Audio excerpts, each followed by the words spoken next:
어제 저희가 예고를 해드렸습니다만 지금 국회에서는 김행 여성가족부 장관 후보자 그리고 유인천 문화체육관광부 장관 후보자에 대한 인사청문회가 진행되고 있습니다. 일단 오전 상황까지 좀 보니까요. 여야가 치열하게 맞붙고 있는데요. 이 얘기 먼저 좀 해보겠습니다.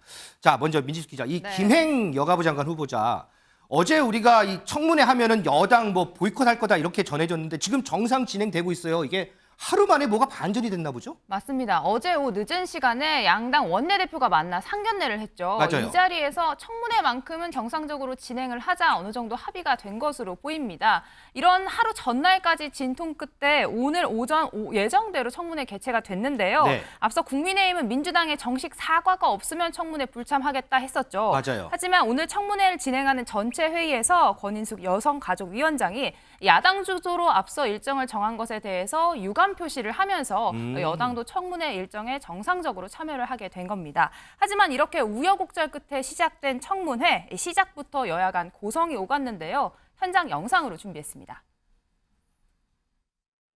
청문회 서면 답변도 불성실한 데다가 청문회에서 소상히 밝히겠다는 후보자의 발언과는 달리 배우자 및 직계 비속에 대해서는 일체의 정보 제공에 동의를 하지 않고 있습니다.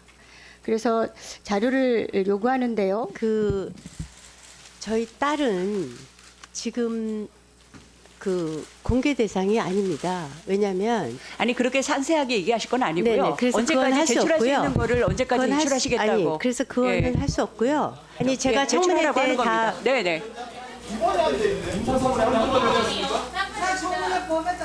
장관에게 자료 요청 가능하냐고 물어보고 있는 거 아닙니까? 물어보고 있는 거잖아요.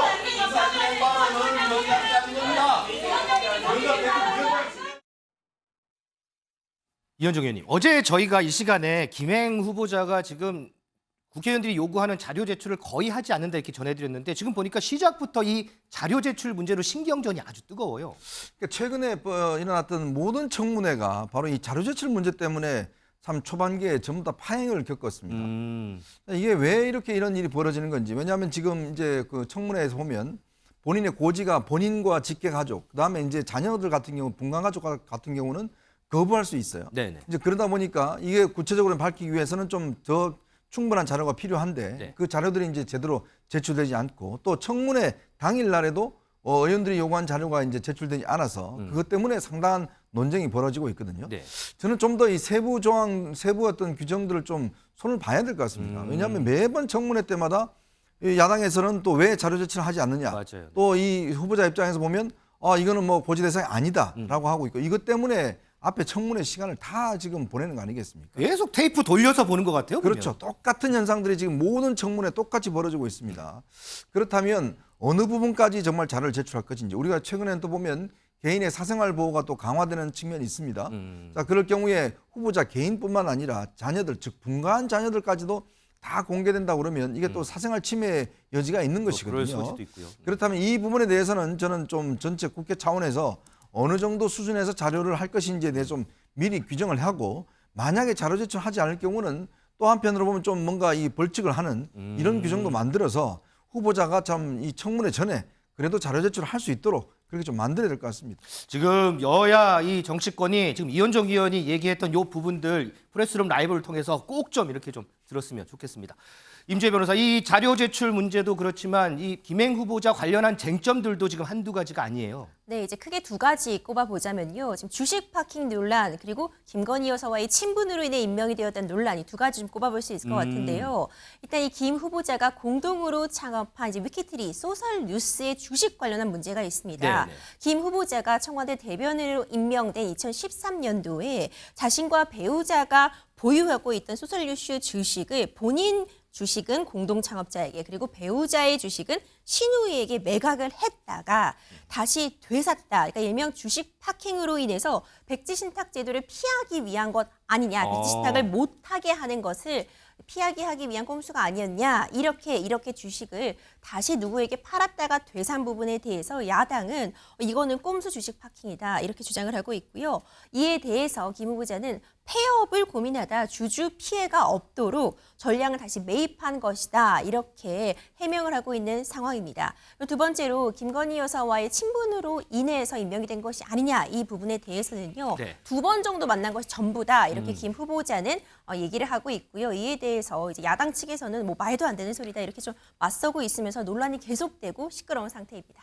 자, 이 김행 후보자가요, 그간에 뭐 본인과 관련한 여러 의혹들이 보도가 됐고 기자들도 많이 물어봤습니다. 그때마다 한결같이 얘기한 게 청문회에서 모든 걸 밝히겠다였습니다. 그 청문회가 지금 열리고 있습니다. 자, 김행 후보자 어떤 답변들을 했을까요? 영상 한번 보겠습니다.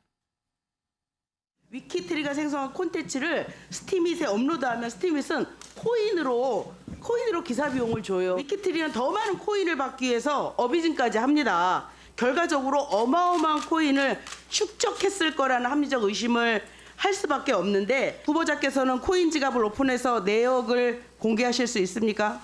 저희 회사는 코인을 스티밋하고 한 적이 단 한 번도 없습니다. 거짓말. 그거 거짓말입니다. 그러면 내역 공개하세요. 네, 아니 없어요. 아니, 없는데 어떻게 내역을 공개를 나와 합니까? 있는 다음 그리고 넘겨주시면 저요 코인쟁이 이걸로 아닙니다. 돈 벌었어요. 아니에요, 이걸로 돈 아닙니다. 벌었는데 그걸로 돈 번 적 이걸로 없습니다. 돈 벌다 보니까 그렇게 얘기하지 마십시오. 2번 만난 게 전부입니까? 네, 제 기억엔 분명히 그렇습니다. 월단회에서도 만나지 못했습니까? 저 월단의 회원 아니거든요. 네, 회원 아닌 거 압니다. 아시죠? 저 나이가 월단의 많아서 월단회 회원에 안 껴주는 거죠. 저 월단의 회원도 아니고요. 월단의 회원이 누군지도 몰라요. 김준래 대표, 방송 들어오기 전까지 이제 청문회 좀 보고 오셨을 텐데, 네. 자, 청문회에서 모든 걸 밝히겠다. 그전까지 지금까지 보신 것들 다 밝혔던가요? 어떤가요? 그러니까 일단 저기서 나온 스티밋 얘기부터 짧게 말씀드리면은 이게 스티밋이라는 데가 뭐였냐면은 이제 새로 코인을 이제 만들고 여기에다가 글을 올리면은 코인을 조회수에 따라서 준다라는 거예요. 그래서 개인도 많이 올렸고 네. 이제 뭐 저런 언론사, 인터넷 언론사 같은 데도 올렸습니다. 그래서 저게 뭐 위키트리가 받았을 수도 있죠. 저거는 그러니까 원래 그런 목적으로 만들어진 거니까 일종의 보상 체계예요. 사실 저것까지 문제를 삼기에는 제가 보기엔 그러니까 코인은 너무 이를테면은 죄악시하는 분위기는 좀 아닌 것 같습니다. 제가 보기에는 뭐 실제 있는지 없는지는 모르겠으나 네네. 어쨌든 뭐 그런 거는 좀 봐야 될 것 같고. 다만 이제 저 김행 후보자의 지금까지 태도나 자료 제출 문제는 좀 심각해요. 왜냐하면은 본인이 정확하게 이렇게 얘기했습니다. 9월 24일에 청문회 때 모든 주식 거래 내역 경영 상태를 투명하게 전부 공개하겠다고 수도 없이 말씀드렸으니 맞아요, 지켜봐 맞아요. 주십시오. 정확하게 이렇게 얘기를 했어요. 왜 그러냐면은 본인의 주식을 이를테면 주식 파킹 논란 신호이한테 네. 그리고 그거를 되사는데 그거를 회사 돈으로 쓰는 배임 논란 이거는 사실 범죄거든요. 네. 그럼 이런 거를 요청을 했는데 지금 하나도 공개를 안 하겠다라는 겁니다. 그러니까 이거는 말이 안 되는 거예요. 그러니까 이거는 본인이 말한 것도 다 지키지 않는 것뿐만이 아니라 사실은 심각한 자격에 문제가 있다라고 이제 말씀드릴 수밖에 없고. 근데 그럼에도 불구하고 당당한 이유는 인사권자가 어찌 됐든 임명을 할 거기 때문에 그걸 알기 때문에 그렇게 야당하고 뭐 이제 잘 싸우는 장관, 뭐 대차게 싸우는 전사형 장관 뭐 이렇게 해서 지금 그렇게 하는 것 같은데. 여야를 떠나서 이 정도로 심각한 문제가 있는 장관이 최근에 있었습니까? 후보자가? 그러니까 저는 좀 심각하다. 이거는 좀 여권에서 대통령이 좀 신중하게 좀 판단을 하셔야 될 것 같다 이렇게 말씀드리겠습니다. 이현정 의원님, 지금 네. 김준일 리터 발언 중에 뭐 잠깐 얘기가 나왔습니다만 뭐 주식 파킹 문제라든지 논란이라든지 뭐 배임 얘기도 나오고요. 그래서 야당에서는 청문회를 할 게 아니고 검찰 수사를 받아야 할 후보자들 이렇게 얘기를 하거든요. 근데 원래 이제 공직자가 되려면 주식 백지 신탁을 해야 됩니다. 맞아요. 백지 신탁을 해서 일정한 기간에 이제 매각을 해야 되거든요. 근데 김행 후보자 같은 경우는 아시겠지만 박근혜 대통령 시절에 청와대에 이제 대변인을 했습니다. 했죠, 네. 그러면서 그때 공동 창업했던 위키트리를 이제 매각을 하고 백지 신탁을 해야 되니까요. 그다음에 그 끝나고 난 다음에 다시 이제 되샀어요. 맞아요. 되샀는데 이게 이제 주식 파킹 논란이라는 이제 논란이 불려 있는 거죠. 근데 이제 이 여러 가지 이 가치 자체가 최근에는 위키트리라는 이 업체가 매출도 꽤 많이 나오는 것 같고 꽤 이제 그 가치가 있는 걸로 알려져 있습니다. 근데 본인 말로는 당시에 굉장히 이제 회사 경영이 어려워서 잠시 다시 이제 본인이 샀다, 네네. 손해를 봤다, 뭐 등등 이렇게 이야기를 하고 있는 것인데요. 근데 모르겠습니다. 이게 지금 좀 더 이 오늘 청문회에서 좀 더 투명하게 설명을 좀 해야 될 것 같아요. 이거는 조금의 논란의 소지는 저는 분명히 있다고 봅니다. 왜냐하면 우리 백지 신탁 제도가 공직자의 어떤 됐을 경우에 주식 투자나 어떤 이권 행위 이걸 못하도록 하기 위해서 한 거거든요. 근데 만약 이런 방식이면 예를 들어서 본인이 가지고 있던 회사를 그 친척한테 맡기고 다시 되샀다? 뭐 아니면 이게 정상적인 거래했다는 모르겠지만 이런 의혹들이 충분히 있는 것이기 때문에 아마 오늘 청문회 과정에서 본인이 이 부분 관련해서 본인도 약속을 했지 않습니까? 네네. 좀 투명하게 좀 밝혀서 만약 문제가 있다 그러면 또 이거는 뭐 일단 수사기관에 할 수 있는 부분이지만 아직까지 그렇게 보기는 좀 힘들 것 같습니다. 자, 지금 청문회가 뭐 한창 진행 중이고요. 아직 뭐 남은 시간도 좀 꽤 됩니다. 김행 후보자 어떻게 좀 해명을 하는지 이 부분 좀 계속해서 좀 보겠고요. 이와 함께 유인촌 장관 후보자에 대한 인사청문회도 진행이 되고 있는데 오전 상황 여기는 또 어땠을까요? 한번 영상 한번 보시죠. 이 모든 사건들은 전부 15년 전 후보자가 스스로 자행한 일입니다. 장관에 있을 때 한 일입니다. 만약에 그렇지 않다면 겪은 자가 있는데 행한 자는 없다라고 지금 말하고 계신 건데요. 장관 당시에 자고 계셨습니까? 후보자 다시 질의하겠습니다. 이명박 정부 시절에 블랙리스트, 검열 정말 없었습니까? 없었습니다. 그런 것이 있었다고 수많은 예술인들이 지금 이야기하고 있는데 그러면 그들은 무엇입니까? 자기 입장에서 얘기하는 거죠. 괴담입니까? 괴담까지는 아니더라도요. 15년 전에 그 인물들을 다시 얘기하고 싶지 않습니다. 기상 증명서를 살펴보니까 담보대출 없이 아파트를 매입했더라고요. 무직 상태에서 능력이 뛰어난 겁니까? 아니면 아빠 능력이 뛰어난 아빠 찬스를 사용한 것입니까? 저는 제가 증여했다는 말씀도 자료에 분명히 명기를 했고요. 또 그에 따른 증여서에도 다 납부를 했고요. 제가 이제 공직 다 떠나고 아무 일도 없을 때입니다. 그래서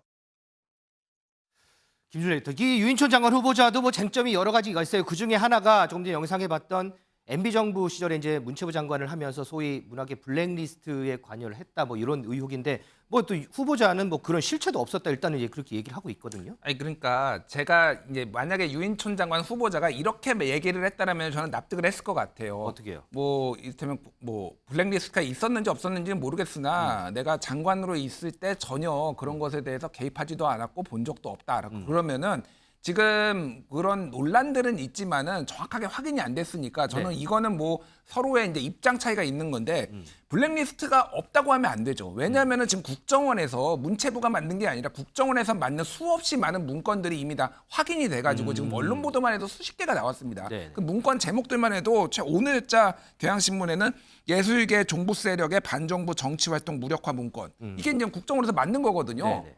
근데 이거는 이런 게 언론 보도가 다 나오고 지금 다 확인이 되고 2017년에 그런 이제 그때 당시에 어떤 블랙리스트 활동에 대해서 그때 다 이제 검찰에서 수사도 했잖아요.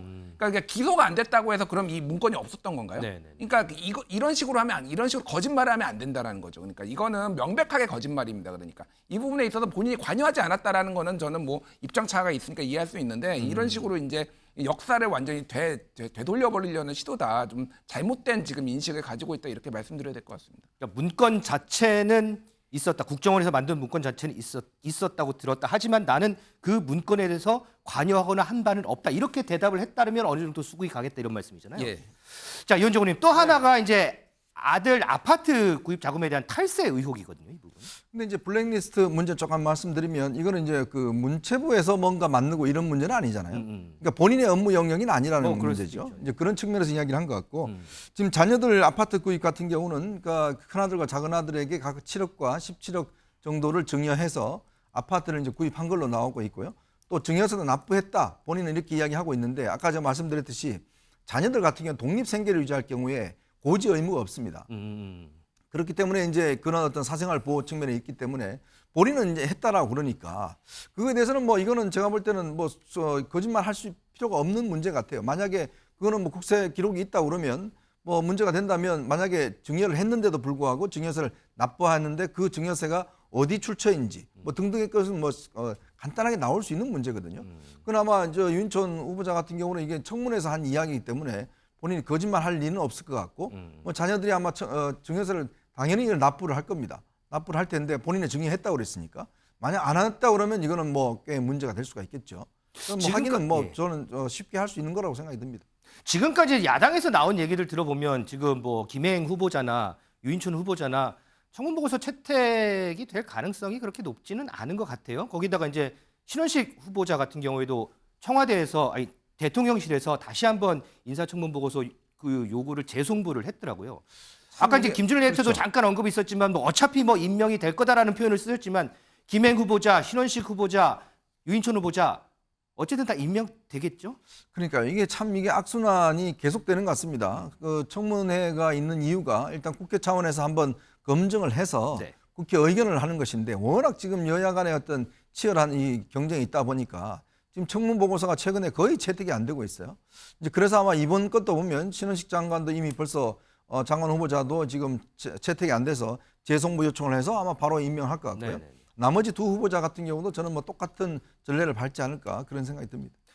김준일 레터 조금 좀 넓게 한번 질문을 드려볼게요. 자, 지금 어쨌든 모든 장관 후보자에 대해서 야당에는 부적격 판정을 내리고 내일 본회의가 있는데 여기 이근영 대법원장 후보자에 대한 임명 동의안도 지금 분위기에서는 또 부결될 가능성이 또 높아 보이고 그러면서 전국은 더 꽉꽉 막히고 이거 좀 뚫을 수 있는 이 해법 같은 거 혹시 김준일 레터가 생각하는 해법 같은 거 없으세요? 이거? 일단 뭐 이제 저분들이 어느 정권에서 나왔든 저는 부적격하다고 봅니다. 문재인 정부에서 나왔든 뭐 노무현 정부에서 나왔든 박근혜 정부에 나왔든 굉장히 부적격한 분들을 이제 저 장관 후보자로 올린 거. 그러니까 좀 그러니까 저런 논란이 없는 분들을 일단 올리셨으면 좋겠고 이게 좋은 건지 안 좋은 건지 모르겠지만 과거에는 이런 식으로 했어요. 그러니까 여러 명이 이제 장관 후보자들이 청문회를 하면은 네. 그 중에서 정말 문제가 있는 사람, 야당의 의견도 청취하고 그러면서 이 사람은 그러면은 낙마를 시키겠다, 교체를 하겠다. 다른 사람들은 좀 이렇게 통과시켜나오 이러면서 이런 협상도 있었고 이런 있었죠. 대화와 이런 것들이 있었는데 지금 완전히 꽉 막혔습니다. 그러니까 누구의 탓을 뭐 양쪽이 모두 탓을 할 수 있겠지만은 사실은 이거는 대통령의 탓이 저는 제일 크다고 봅니다. 그러니까 대통령이 지금 여당 대표, 야당 대표 안 만나고 있잖아요. 그러니까 뭐 영수회담이 떠나서 한 번도 안 만난 거는 대한민국 역사상 한 번도 없어요. 그러니까 야당 대표 안 만나는 것 자체가. 그러니까 이거는 그러니까 대화를 안 하겠다라는 시그널로 보일 수밖에 없는 거죠. 그러니까 대통령이 일단 국정 기조나 이런 것들을 조금 바꾸고 대화와 이런 것들 정치를 복원하려는 노력을 먼저 좀 보여주시면은 서로 조금 상승 효과가 나지 않을까 그렇게 보여집니다. 더 위에서부터 좀 뚫어야 된다 이렇게 보시는군요.